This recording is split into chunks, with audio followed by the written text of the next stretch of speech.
Why do so many people fail in business, finance, and personal growth while others succeed? It's not luck, it's not talent, it's not even intelligence. It's a formula. And in this episode, we're going to break down the truth about failure and give you the blueprint to success. So let's go ahead and get to it.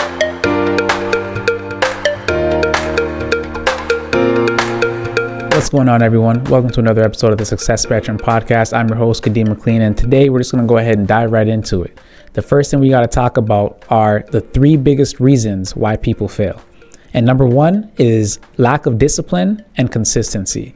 And discipline, you only need to be disciplined for a small moment. You don't need to live a life of discipline, but when the moments of self-doubt or the moments of I'm not doing this today comes in, when those thoughts come in, that's when you need to activate our discipline. Right? So what am I referring to when we talk about this? Well, success isn't about motivation. Motivation is absolutely important. I'm not saying it's not. But when that motivation fades, what are you going to do? Because if your goal is to get to the gym 5 days a week, you get up, you go to the gym because you're motivated. You just started doing this. You started a new goal. You have energy to go after this thing. You're motivated. Once that motivation fades, are you disciplined enough to stay in the gym, to keep going to the gym, even though you don't feel the motivation anymore? You still have that goal, but the motivation faded. Are you disciplined enough to still get up and go to the gym and be consistent with it? That's where motivation comes in, or rather that's where discipline and consistency come in when it comes to success. Because if we lack the discipline and we lack the consistency, doing something sporadically isn't going to get us our goal. Every now and then, you go to the gym once every few months, that's not going to get you fit. That's not going to help you to lose weight or gain the muscle you want to gain. What is the discipline, or how disciplined are you when that motivation fades, and how consistent are you with it? Right? That's where this comes in. And one other thing you can do is a way to build that discipline and that consistency is to, for example, you want to get up at 6 a.m. Currently, you're only getting up at 9 a.m. You want to build small, non-negotiable habits that compound over time. All right. An example of this could be you want to get up at 6. So what you can do is, instead of just saying, you know what, I'm going to wake up at 6 a.m. every day instead of 9 a.m. That's difficult to do. You can do it, but it's difficult to stick to it because that's a 3-hour difference. First of all, are you going to bed on time? There's a lot of factors in there, but instead of just jumping into it, because most people won't be able to do that, what you can do is say, you know what, for 1 to 2 weeks, I'm going to wake up half an hour earlier. So instead of getting up at 9, I'm going to get up at 8:30. You do that for a week or two, and then you push it back another 30 minutes. I'm going to get up at 8, and then 7:30, and then 7, and so on until you get to 6 a.m. And now you've consistently gotten up earlier. So now you just have to maintain that 6 a.m. wake up. So you built that small habit that helped you to get to that goal of 6 a.m., right? And over time, of course, with those 30 minutes every week or two that you increased it, or you put back your wake up time, that means now you're getting up at 6 a.m. and it compounded over time and you got to that goal. And another example is if you want to get to a point where you're reading 50 pages a day, you don't start there. You don't start saying, I'm going to read 50 pages a day. You start off by saying, you know what? I'm going to read this one page today. So every single day you read one page. And guess what? When I started reading pretty heavily, that was kind of what I did. I said, you know what? I'd like to be able to sit down and read for 20 minutes or an hour, but my goal, I'm just going to read for 5 minutes, or I'm just going to read one page. And in doing so, I never really sat down and read just one page, because I got into it and I would read 5 pages, or I would read 10 pages, or whatever the case was. And then I look at the clock and I'm like, oh shoot, I read for 20 minutes. I read for 30 minutes, right? But it's great because it's a small goal that you can read and don't feel like it's taking up too much time, because it's just one page. It takes you maybe 3 to 5 minutes, right? One page. But that is going to compound over time to the point where after a month or after a week or two, you say, you know what, I'm going to read 5 pages. I'm going to read 10 until you get to that 50 pages a day, right? So build those small non-negotiable habits, and that'll help you to increase your discipline and increase your consistency. The second biggest reason why people fail is fear of failure and analysis paralysis. Here's the thing about this. I overthink, right? I'm a perfectionist, a recovering perfectionist, as some would call it. And I am very detail oriented. So I like to know all the information as much as possible. I like to analyze it 2, 3, 4, 5 times before I make a decision, before I move forward or release a product or a service. And I know a lot of you listening might be the same. And I'm here to tell you that that is not a way to do business. That is not a way to grow. That is not a way to learn. It is important to get the information if that's how you are. However, done is perfect when perfect isn't done. So in essence, what I'm saying is you don't need it to be perfect. It will never be perfect. Action is what we need to focus on here, not perfection. Take action and tweak as you go, right? So if it's releasing a product or a service, to continue with that example, do that minimal viable product, right? The least amount of effort, energy, time you can put into it, and release it to the masses and see the traction it gets. And then from there, you can tweak it and do what you need to do to build it and make it work if you get enough traction. You didn't have to have the whole back-end system set up. All you needed to do was make sure you had the minimal viable product, basically a concept. And then if people like it, okay, now you build it. Don't build it and then release it to the world and then see if they like it because you spent time, energy, money, and maybe even tears on that. And then you finished it and no one wants it. So instead of doing all that extra work, release your minimal viable product to the masses, let's call it, and see what sticks. Because if it doesn't stick, guess what? Your next big idea, release your minimal viable product for that. Maybe they like that one. Maybe they like the third one, the third iteration. Who knows?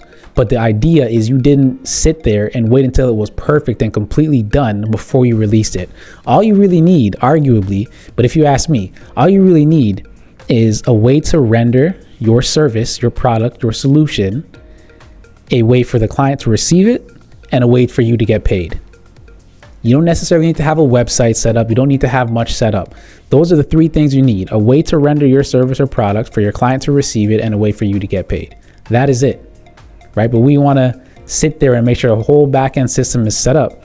And this hits home a little bit for me because again, I'm a recovering perfectionist, which is why I'm spending a little bit more time on it. But at the end of the day, we want to make sure we focus on action, because without the action, you can have the most perfect solution, product, service, but there's no action behind it. You don't even have a list of people because you're not taking action to release it, right? And for some of you, it might be subconscious like it is for me. I will make sure that backend system is set up before I even build a list of people to reach out to who might want this service or product. I'm doing myself and them a disservice because they don't even know that this solution that they're actually seeking is out there. And I don't even know that people are seeking it per se, or who's seeking it, because I'm just worried about the back end system and setting it up. They can't get my product or solution if I don't take action and reach out and build my list of people, right? So I'm doing them a disservice because now they can't get access to it because they don't even know what's out there. So that is part of number 2, right? Analysis paralysis. And what I would say about this, again, is action is always better than perfection. So take action. It doesn't need to be perfect. Get it out there and tweak it as you go. The third biggest reason why people fail is because there is no execution strategy or plan. If you want to make $1 million a year, how much do you need to make every quarter? How much do you need to make every month, every week, every day? And not only how much do you need to make, but what service solution do you have or service that you need to promote, get out there, and how many of those do you need to sell to make up those numbers, right? How many clients do you need to get to make up those numbers? Because you say, oh, I want to make $1 million a year. Great. That's great. What's your plan, your execution, your strategy on getting there? Because that might be a quote unquote goal within the next 12 months. So by December 31st, for example, I want to have made $1 million in profit. Great. That's a good goal. What do we need to do to get there? What's our execution plan, our strategy? Because if you know how many you need to sell of a product, let's say in a month or a week to make sure you're on track to hit that $1 million for the year, then you know how many people, clients, prospects you need to contact. Because if you contact 10 and out of every 10 you get one person for that product or solution, and you need, let's say, 30 people, now you know how many you need to reach out to make that 30, because every 10 you get one. So do the math, right? And that'll help you to stay on track every month doing that to get to that plan, to get to that goal rather. And now you know your execution, your strategy, your plan to get there. And maybe it's not just that one solution, but it's other solutions as well that you offer. So again, not having a plan, a strategy, execution strategy is another reason why people fail. They have these goals, these big lavish goals, things that they want to accomplish, but they don't have a plan on how to get there. It's great to have a goal, but what is the plan? When we talk about why people fail and how to be successful, your success blueprint, we have to talk about the psychology of success, right? How to rewire your brain. And in talking about this, I think the best place to go here is the growth mindset versus the fixed mindset. Because there's something called the fixed mindset where you believe you are who you will ever be. Like who you are today is the best you will ever be at anything you can do. You believe your talents, your skills, they are born into you and you cannot grow from there. They do not change.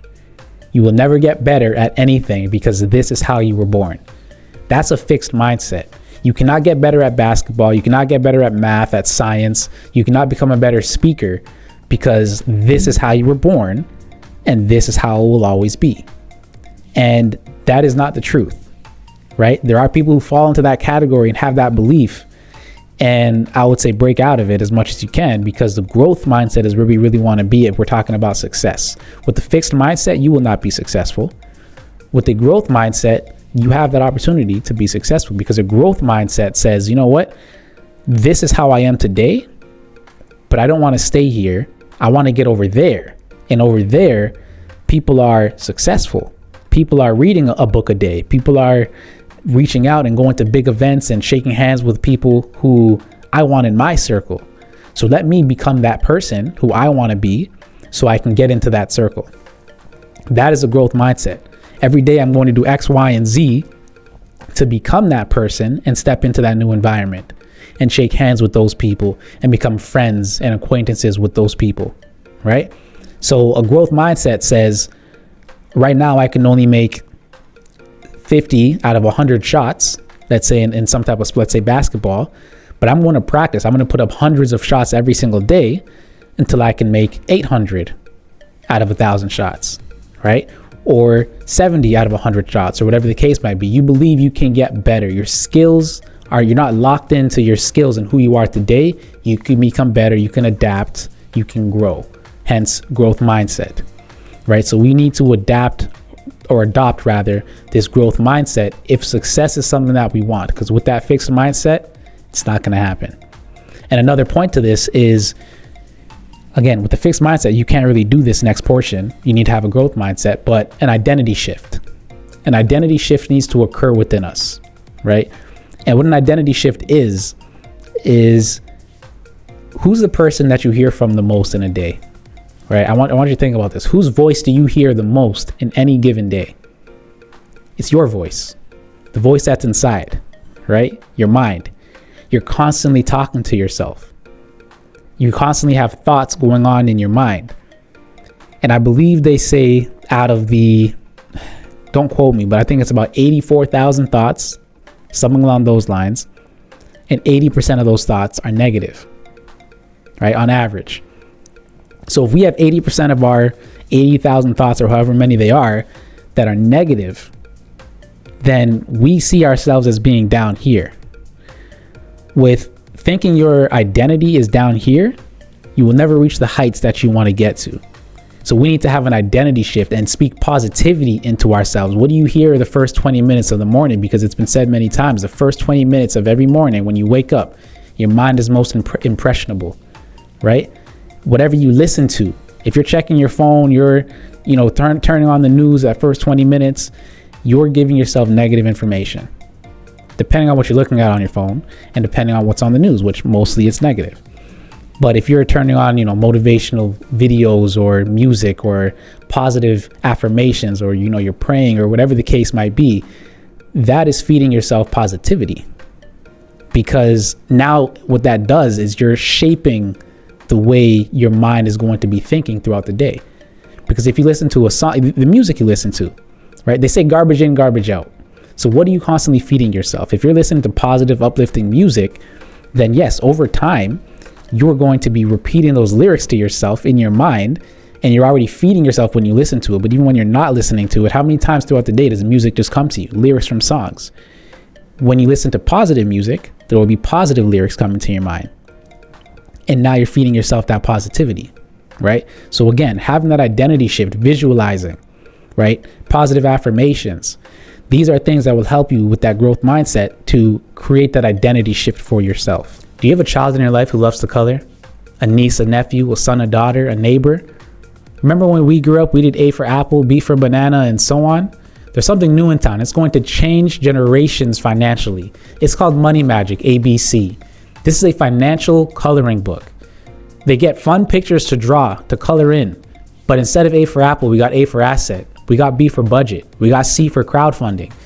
This is going to, while they're enjoying themselves, teach them the financial terms that we didn't know growing up. The financial terms that some of us still don't know. Financial literacy is key and vital.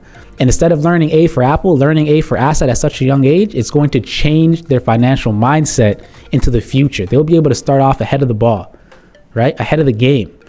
So go ahead and get yourself a copy and give this gift. Give the gift of financial literacy to your children and the children in your life today. Go ahead and click that link in the description and get yourself a copy. So all of that being said, we got to talk about what really separates winners from quitters, because you don't want to be a quitter. You want to be a winner, of course, right? And in order to be a winner, there are certain things you'll have to stop doing, certain things you'll have to start doing, or do more effectively or efficiently, right? And when we talk about being a quitter versus a winner, quitters wait for conditions to be perfect, like we talked about, right? Perfectionism. But a winner adapts. They start and then they adapt. So what needs to be done in this situation? What do I need to release to the world, right? Jeff Bezos, for example, he started Amazon in his garage. So he didn't wait to say, I need to have the warehouses set up. I need to have the trucks. I need to have the drones or whatever the case. I need to have subscriptions and Amazon on this page before I release it. If he thought that and waited for that, he probably would have never started Amazon. And look at where Amazon is today. So again, that just says winners take action and then they adapt. Quitters wait for conditions to be perfect. And guess what? Conditions will never, ever be perfect. So as a winner, start and then adapt, right? You release that product, you release that service, and then based off of the market, whatever the case is that they want, then yes, you adapt to it, because you need to make adjustments to meet their needs, because you have a certain client you want to serve. So yes, understand what they need, what they want, and then adapt and change your product to meet that need. And it's been said this way, start where you are with what you have, because what you have is plenty. So start where you are with what you have, because what you have right now is enough at the very least to get started and help somebody. But if you don't release it, you don't reach out, you don't take action, it's not going to help anybody, because it's just sitting in your back pocket and you're being selfish, holding it to yourself. For a lot of people, I like to put it this way. For a lot of people, you might metaphorically, you have the cure for cancer, because whatever cancer is in their life right now that they're facing, you have the cure for it. They might be facing financial cancer. They might be facing confidence cancer. They might be facing some type of illness when it comes to their personal development or their mindset or whatever the case might be. And whatever solution service you have can help them to overcome that and to cure it. But if you keep it in your back pocket because you're waiting for it to be perfect, that person will never get the help that they need. So again, I encourage you listening to this, as an entrepreneur, as somebody who has a product, a solution, or something you do very well, release it. Release that product, release that solution, and help them, because you're doing them a disservice, right? You don't need to wait for it to be perfect, but start where you are with what you have, because what you have is plenty. The mindset of a quitter is also, they blame the environment, right? The economy's bad, my company's terrible, and the whole 9 yards. They don't take personal accountability, and they may be right, quote unquote right, to blame the economy, to blame their employer, or whatever the case is. They could be quote unquote right, but at the end of the day, it's not helpful for them, because when you place blame on somebody else or something else, you give them the power. But for me, if I say, you know what, I don't feel like I'm getting paid what I'm worth here. And I don't feel like, for the work that I'm putting out, I know I have a ridiculous work ethic. So why am I staying here getting paid this smaller amount when there's other companies that I know could pay me more? I'm not necessarily saying this company is a bad company. It's a great company, but I'm going to step out and do what I need to do for me because the blame is on me. I'm still at this company. I can go somewhere else and get a higher pay. So let me go do that, right? It's not the job that's at fault. I'm at fault for still being here. Let me do what I need to do to get myself out of this situation and step into something that's better for me, right? So as a winner, you take personal accountability and you do what you need to do to change, because when you point the fingers back at yourself, now you have the power. It's in your control. The mindset of a winner, they see failure as feedback. Thomas Edison, I think it was about 10,000 times that he failed, or maybe 9,999, whichever amount. But with the light bulb, every single time he failed, he made a small iteration. He made a small change. And eventually, 10,000 or 10,001, he finally made the light bulb, right? He made it light up and it worked. To try something 10,000 times, a lot of us won't even try something 50 times, 10 times, 20 times. But he tried 10,000 times. That is the best lesson I find, one of the best lessons in entrepreneurship. Because if you try something 50 times, if you try something 5 times and it doesn't work, or once and it doesn't work, a lot of us will be like, oh, well, that's it. I'm going to my corner. I'm going to cry for the rest of my life, right? No shade, no shame. But my point is, get out of the corner. There's people who've tried 10,000 times and they kept going. So when it comes to failure, the way I see failure is the first attempt in learning. Right? First attempt in learning, because that's all it is. You didn't fail. The only way to really fail is if you quit. That's the only way I see to fail. If you quit, then yes, you are going to fail. But if you continue doing this thing and continue trying and iterating and making changes, adjusting, eventually you will get to success. I believe it's almost inevitable for you to get to success if you stick with it. If you stay consistent, you make those iterations, those changes, and you come up with that execution plan as we talked about. I wrote a book for you, and it's called Wings of Abundance, your strategic guide to uplift and empower you to financial overflow. What this book talks about is, one thing I like to talk about is the financial map. There's 2 points on any map. One is where you are, and the next one is where you want to go. This book, this strategic guide, will help you to determine where you are and where you want to go, and will also help you to bridge the gap. We talk about money mindset. We talk about the application of all the information that you know about finances and all the information that's in this book for you. There's resources in the back of the book. There's bonus information in there.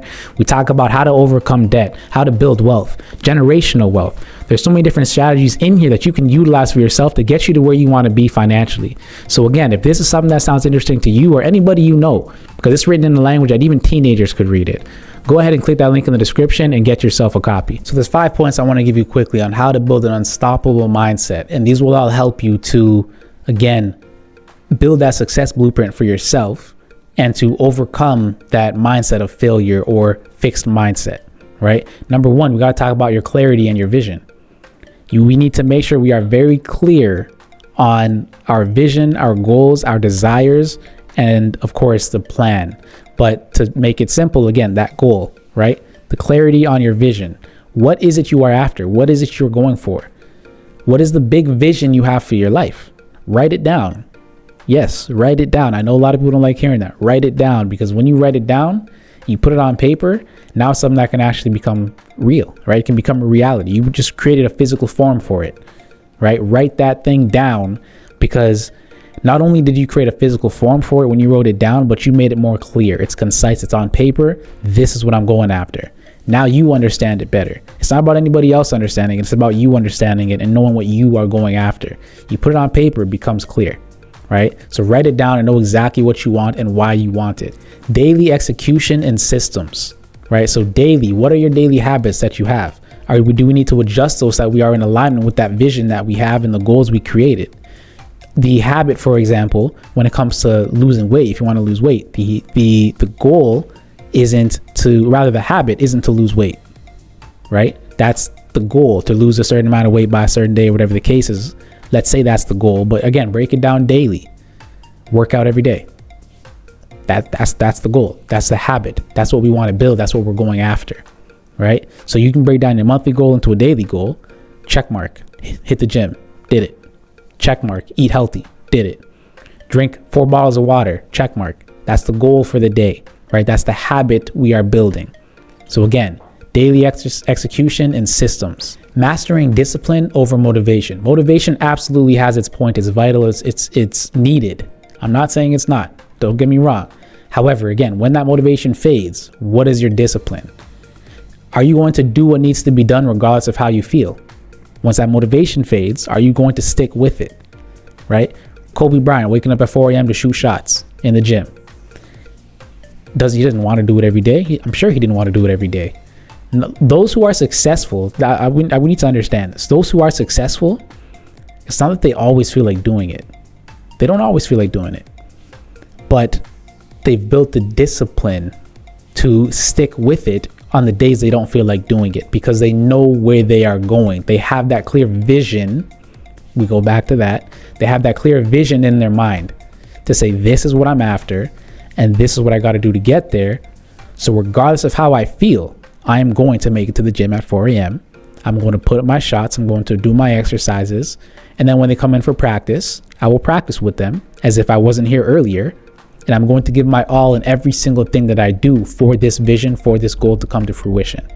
All right. So daily, or rather motivation and discipline, right?